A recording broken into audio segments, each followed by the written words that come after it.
আমাদের ত্রিপুরবাসীর প্রাণের আবেদন এই বনভূমিকে রক্ষা করা হোক, এই প্রাকৃতিক সৌন্দর্য লীলাভূমি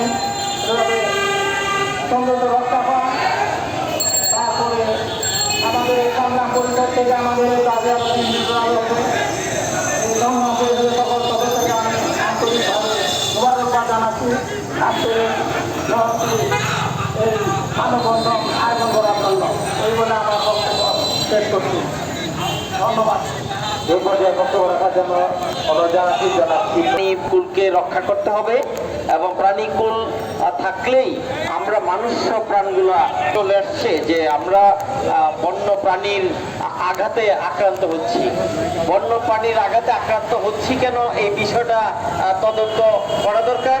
বন রক্ষক হিসাবে বাংলাদেশ সরকারের একটা দপ্তর রয়েছে বন রক্ষণাবেক্ষণের জন্য, কিন্তু সেই বনে যে গাছ প্রাণ প্রকৃতি আছে, বন রক্ষা যদি ঠিক থাকতো, রক্ষক যদি ঠিক থাকতেন, তাহলে সেখানকার প্রাণ প্রকৃতি নিরাপদে থাকতে পারত।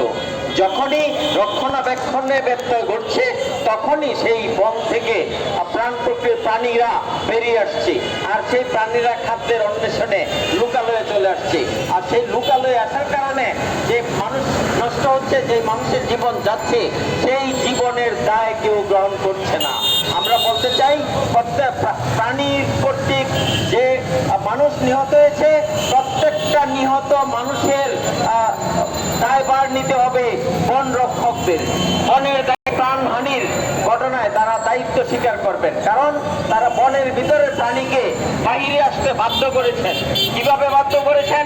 বন দখল করেছেন, বন উজাড় করেছেন, বনকে নানানভাবে বন্য প্রাণীর আবাসস্থল থেকে বিনষ্ট করছেন। এমন অবস্থায় আমরা হাতির রক্ষণাবেক্ষণ চাই এবং বন্য প্রাণীর দ্বারা আহত নিহত মানুষের ক্ষতিপূরণ দাবি করছি।